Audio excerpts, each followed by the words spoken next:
So now when we are finished with IREPS, we can now switch over to MMIS. Now what MMIS stands for? MMIS is Material Management Information System.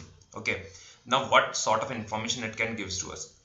So before going to that, basically आप एक material को कैसे define करते हैं, मतलब material क्या है। अब मैं बाजार में जाता हूँ तो बाजार में भी कोई आदमी किसी को कैसे, मतलब मटेरियल कैसे डिफाइन करेगा। साहब मुझे एक नट चाहिए, तो they are lot many type of nut. आप एक नट को डिफाइन कैसे करेंगे? तो आपको बताना पड़ेगा इसका भाई नॉमिनल डाया क्या है, क्या मटेरियल का हो सकता है। Now M 1.516 that is a bolt. Okay, metric units में एम एन 1.5 इसका पिच हो गया, 16 इज लेंथ हो गया, आपने इसको डिफाइन कर दिया। बेल्ट भी ऐसे आती हैं, ABC कैटेगरीज में बेल्ट आती हैं। तो you have a specification. Okay, when you specify an item, so you can get a good item.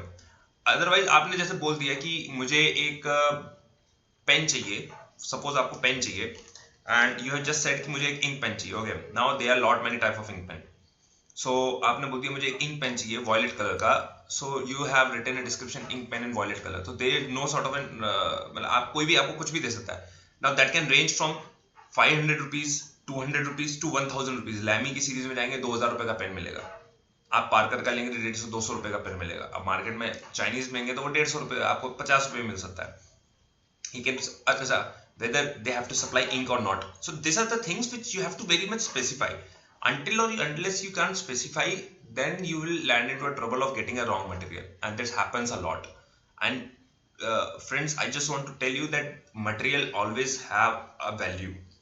Okay, for example, this pen cost me around 350 rupees.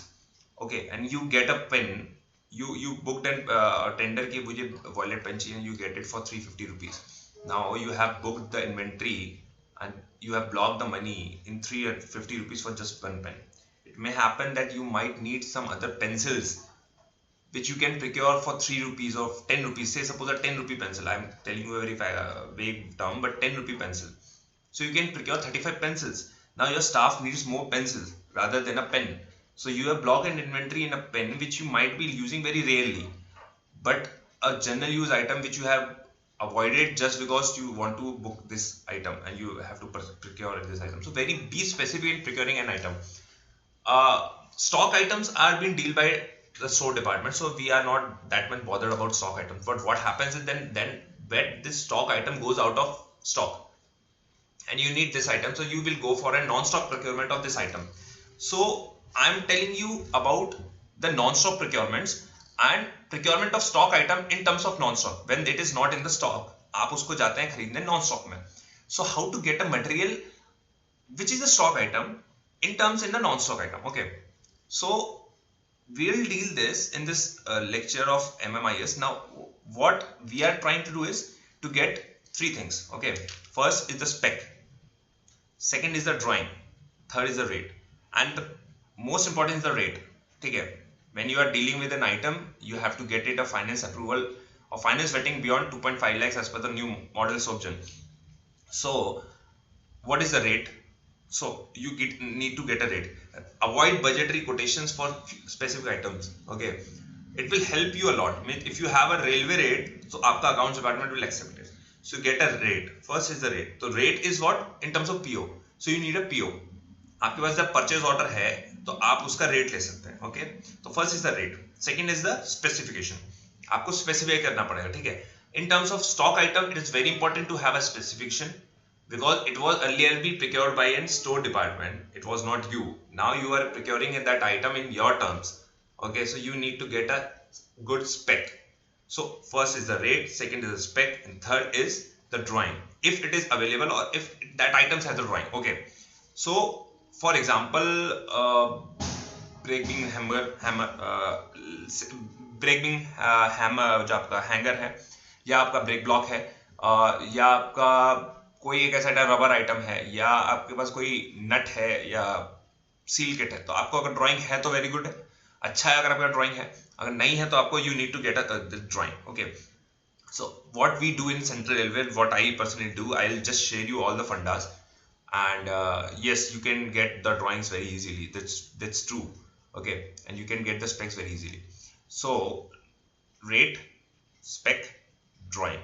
Okay, once you have these things, these three things with you, you can very well get a material, sound material. Okay, so now we'll get to know what we can do in MMIS. Now, how to get into an MMIS. This is my screen for IREPS. Okay, now let me tell you, to get an MMIS you need to get a DSC. DSC is digital signature. Now this is what my digital signature is. Those who are filling an APR, they can get a digital signatures, and you can get a digital signature. So this is my DSC, and you need to have a DSC for this digital signature. Now say suppose आपके पास DSC नहीं है, so what you will do? Okay, let it be आपके पास DSC नहीं है, आप किसी का login ID password ले लीजिए. That's the basic thing which you can do. And I'm sharing now all the fundas without having a DSC. Now I'm not using my DSC. Okay, I will not use my DSC, and I'll just log in with all these things. I cannot use some features of MMIS without DSC, like sign in and all those things.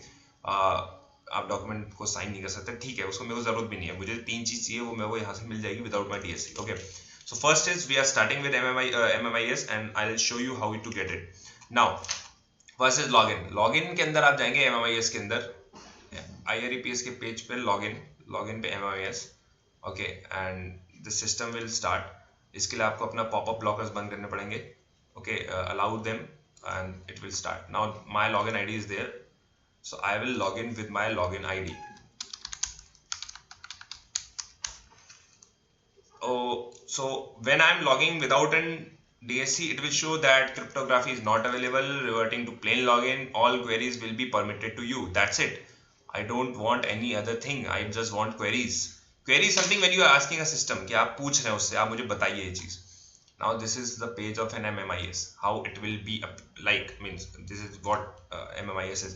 Now when I'm in the Central Railway, so MMIS will show me the safety item status. Now they have added this feature in this MMIS. It will show me the safety added features in Central Railway. Okay, so अब हम start करते हैं काम.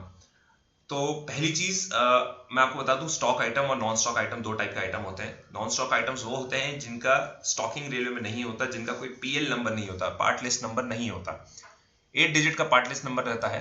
Stocking item generally जिनकी value बहुत ज्यादा होती है, मोर देन 50,000, और जिनका यूज साल में 2 या 3 बार से ज्यादा होता है, वो स्टॉकिंग आइटम होते हैं. आप करवा सकते हैं, अगर आपको लगता है कोई आइटम है बार बार यूज हो रहा है, तो आप you can go for a stocking. जैसे हमने हमारे आइटम्स थे, जैसे डेमो का आइटम से हमने स्टॉकिंग प्रपोजल करके उसको स्टॉक कराया. Okay, so now we will start. First we will start with stock items. Okay, and in this lecture I'll just tell you about the stock items. Okay, so IMS query is the main thing. Go in IMS query. The very important thing, आपके पास यहाँ पर item position है. Okay, item position is very important. This is the main thing. You can just write it down. Item position is a very important thing. Next is the list of item. मैं आपको सारे features दिखाता हूँ थोड़ा थोड़ा, आपको समझ में आएगा कि हम क्या करना चाह रहे हैं. एंड मेरा जो फोकस है वो 2 आइटम पे है. आपको 2 आइटम समझ में आ जाने चाहिए, item position and NIT search. अगर आप item position and NIT search पे मास्टरी कर लेते हैं तो you will be master in MMIS. Okay, so आपको पहले ये फीचर्स में मैं जा रहा हूँ. आइटम पोजीशन मैं आपको सिर्फ स्टॉक आइटम्स के बारे में बता रहा हूँ. We will next part we will discuss about all this features, don't worry about it. तो आइटम पोजीशन, मैं आइटम पोजीशन में कह रहा हूं, मैं बात कर रहा हूं स्टॉक आइटम्स की. Now since I have told stock items have the part list number, that is PL number. Now समझ लीजिए आपको कुछ नहीं पता, मतलब आपको एक आइटम का पार्ट लिस्ट नहीं पता, आपको कुछ नहीं पता है, ठीक है. अब आपको वो आइटम सर्च करना है, तो आप क्या करिए, कीवर्ड सर्च करिए. सपोज करिए वेग सा समय पिस्टन, आपने पिस्टन टाइप किया यहाँ पे सर्च डिस्क्रिप्शन में, और मैंने यहाँ सेंट्रल रेलवे बाय डिफॉल्ट आता है. आप कोई भी रेलवे सेलेक्ट कर सकते हैं, यहाँ पे पूरी रेलवेज हैं, आप यहाँ किसी भी रेलवे को सर्च कर सकते हैं. पर मैं मान रहा हूँ सेंट्रल रेलवे का मैं देख रहा हूँ, क्योंकि भैया आइटम मेरे को अपने रेलवे में से सर्च करना है. जब भी आपको मटेरियल की जरूरत पड़ती है तो आप सबसे पहले ये काम करें कि आप देखिए मेरे स्टोर में आइटम है क्या. नहीं है तो आप सोचेंगे कि मेरे बगल में है क्या नहीं, क्योंकि that will be a very small time for you ना, लीड टाइम कम होता है, आप बगल में से कहीं से ला सकते हैं. Now there comes 2 things. Now supervisor का काम है कि ही हैज टू गेट कि ये आइटम कहाँ पर अवेलेबल है, and officer has to link कि साहब भैया तेरे पास है यार, अपने दोस्ती यानी अगर फ्रेंड है तो आपको वो आइटम स्पेयर कर सकता है. सो पहले आप पता कैसे करेंगे कि वो आइटम है या नहीं है. तो हम पहले स्टॉक आइटम की बात कर रहे हैं. हमने स्टॉक आइटम में पहला सर्च करके देखा कि पिस्टन, मैंने वेग टर्म डाल दिया है कि मुझे पता नहीं भैया इसका स्टॉक आइटम है या नहीं. जब मैं सर्च करता हूं तो सर्च के बाद मुझे ये दिखाता है कि सेंट्रल रेलवे में पिस्टन नाम से इतने आइटम स्टॉक्ड हैं। अब ये मेरे लिए एक बहुत बड़ी चीज मिली कि सिर्फ पिस्टन के ऊपर हमारे पास इतने आइटम स्टॉक्ड हैं, जैसे कि piston packing, piston housing cap for air proportionate valve of L-base part number this, piston ring for high pressure dia 140 of LG के एयर कंप्रेसर्स आते हैं जनरली, और ये जनरली डीजल शेड्स में यूज होता है पिस्टन। और पिस्टन के आपको यहाँ पर कितने सारे आपको पिस्टन असेंबली ये आपको मिल रहा है, kit of piston ring of twin ये आपको मिल रहा है। तो आपने एक आइटम के बारे में सर्च किया और आपको यहाँ पर इतने सारे आइटम लिस्ट में मिल चुके हैं। तो मैं क्या करता हूँ रैंडमली किसी ये these are all stock items, अब मैं ऐसा आइटम सर्च करता हूँ जो हम कोचिंग में समझ पाते हैं, दैट इज बेडशीट, से support bedsheet. Okay, now if you have a PL number of bedsheet that is very good. Now I have search for a bedsheet, so यहाँ पर मुझे दिख रहा है बेडशीट नाम पे 2-3 आइटम चल रहे हैं। पॉलीवस्त्रा बेडशीट, ओके, सो पॉलीवस्त्रा बेडशीट यहाँ पर मुझे दिख रहा है। मैं इसको सिलेक्ट करता हूँ और मैं इसमें ऑल ऑर्डर करता हूँ, आउटस्टैंडिंग ऑर्डर, कंप्लीटेड ऑर्डर नहीं, मैं ऑल ऑर्डर्स करता हूं और मैं फुल डिस्क्रिप्शन कर देता हूं, show detail of other depots also, मतलब मेरे को अदर डिपोज के बारे में बताया जो कि सेंट्रल रेलवे में। अब आप देख सकते हैं पॉलीवस्त्रा बेडशीट। अच्छा, रेलवे के स्टॉक आइटम्स जनरली आप किसी पीएल नंबर से आइडेंटिफाई करते हैं। आप किसी को बोलेंगे भाई मुझे बेडशीट चाहिए तो स्टोर्स वाला नहीं समझेगा, उसको आप बोलेंगे भैया 79337041 दे दो, तो वो समझ जाएगा कि आप पॉलीवस्त्रा बेडशीट मांग रहे हैं। तो आपने पहले यहाँ पर बेडशीट हमने सेलेक्ट किया था सर्च से, शो डिस्क्रिप्शन कर दीजिए, फुल कर दीजिए क्योंकि फुल में आपको अच्छा दिखाएगा, और शो स्टेटमेंट कर दीजिए। बस आपने जैसे शो स्टेटमेंट किया आपके पास यहाँ पर एक अच्छी सी लिस्ट आती है सेंट्रल रेलवे की, item position of stock and dues, ये पीएल नंबर का, Polyvastra bedsheet size 140 into 229 centimetres for first AC coaches, variety of this, testing भी इसके अंदर कुछ लिखा हुआ है, ब्लीच 140 सेंटीमीटर एज पर स्पेसिफिकेशंस अटैच्ड, स्पेसिफिकेशन कोई अटैच की है, प्रिंटेड स्ट्रिप 1 सेंटीमीटर वाइड, और आपको पूरा डिस्क्रिप्शन इसमें दे चुका है कि ईयर मंथ आपको क्या लिखना है, देवनागरी स्क्रिप्ट में लिखना है। ओके, नाउ अब यहाँ आते हैं स्टॉक एंड कंजम्पशन। ये मुझे बता रहा है कि आइटम करी रोड में है, the depot which is been stocking this CRD that is Curry Road, ward number 11 में, कैटेगरी 10 में ये आइटम है। अब इससे आपको मिलता क्या है, मान लीजिए ये आइटम आपको बहुत अच्छी एक इंफॉर्मेशन मिली है यहाँ पर कि पॉलीवस्त्रा बेडशीट जो हम रेलवे में यूज करते हैं उसकी रेलवे की कॉस्ट क्या है। ये कॉस्ट है 436.44 रुपीज बार, यानी बेसिक जो आपके अप्रोक्सीमेट कॉस्ट है, ये आपकी रेट है, बार इज फॉर रेट, ठीक है। बेसिक ए का मुझे फुल फॉर्म नहीं आता है पर BAR that is for basic rate है। सो 436.44 एनएलयू इसकी वो बताता है यूनिट क्या है, तो दिस इज नॉस, एक नंबर्स के हाथ में, कई केजी में होते हैं, कई लीटर्स में होते हैं, जैसे ऑयल है वो लीटर्स में आता है, नट बोल्ट जनरली केजीज में आते हैं, बहुत स्मॉल आइटम होता है, तो ये यूनिट्स में आता है। इसकी एएसी, करी रोड की एएसी कितनी है, यहाँ पर दिखा रहा है ये 12,074 आज की डेट में, एज ऑन डेट, आज डेट है एज ऑन 19/8/18, इसकी स्टॉकिंग 2230 है, मतलब अभी भी इसके पास करीब 2230 चादर्स हैं। Last issue date, okay, last issue date थी 17/8, मतलब 17/8 को लास्ट में किसी ने ये यहां से लिया था। लास्ट रिसीव डेट मतलब 16/4/18 में आइटम यहां आया था। LRDT is for last receive date, LIDT is for last issue date, मतलब आप समझ सकते हैं कि आइटम अभी रेगुलर कंजम्पशन में है। फ्रेंड्स, अगर आपको लिखता है कभी LIDT बहुत कम है, मतलब last issue date is very बहुत पुरानी है, मतलब हो सकता है किसी ने आइटम जनवरी में लिया और वो आज में स्टॉक है, तो देखिए आप इससे प्रोबेबिलिटी निकाल सकते हैं। अगर ये आइटम रनिंग आइटम होगा तो इसकी लास्ट इश्यू डेट बहुत करीब की होगी और वो डिपो आपको देने में थोड़ा बहुत हिचक सकता है क्योंकि इसका रनिंग आइटम है। बट मान लीजिए लास्ट इश्यू डेट किसी की जनवरी में होती तो आप उससे बोलते हैं साहब तुम्हारा जनवरी में आइटम गया है, और आप पहले से जानते हैं कि वो थोड़े आनाकानी करेगा, वो दे देगा क्योंकि उसका आइटम वैसे भी जनवरी में गया था, और उसके बाद अगर स्टॉक में बहुत आइटम है वो आपको दे देगा क्योंकि आइटम मूव ही नहीं कर रहा, तो it is almost a non moving item. तो आपको इसके लास्ट इश्यू डेट और लास्ट रिसीव डेट से ये अंदाजा लग जाता है कि आइटम किस टाइप का है, मूविंग है या नॉन मूविंग है। और सबसे important thing, consumption is very important. 4 साल में कंजम्पशन हुआ कैसा है, दो इसकी एसी 12,000 है पर कंजम्पशन इसका हमेशा कम रहा है, हो सकता है ये मटेरियल आया नहीं, ठीक है। जनरली ऐसा होता है रेलवे में, ये मटेरियल आता नहीं है टाइम पर, तो वो एसी हमेशा होती ज्यादा है पर वो कंजम्पशन आपका कम रहता है। पर जब साल में इसका कंजम्पशन इस रेट में चल रहा है जो हमें अमूमन 6 से 7 हज़ार के बीच में वेरी कर रहा है, तो आप देख सकते हैं कि अगर उस पर 2230 बेडशीट्स हैं और अभी तो साल शुरू हुआ है, तो आपके पास टाइम है कि यहाँ से आप बेडशीट ले सकते हैं। तो कोई डिपो आपको सामान दे ना दे, इसको आप पहले से प्रोबेबिलिटी जज कर सकते हैं, शेरलॉक की तरफ समझ सकते हैं कि करना क्या है। अगर आपकी लास्ट इशू डेट यहाँ पर कम है, दैट मीन्स ये आइटम बहुत नॉन मूविंग है।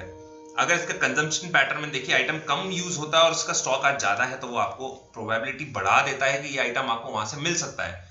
और रेस्ट आपके ऑफिसर के ऊपर है कि उससे वहां बात करनी है, या आप एक बार बात कर लीजिए, आपसे भी वो काम हो सकता है।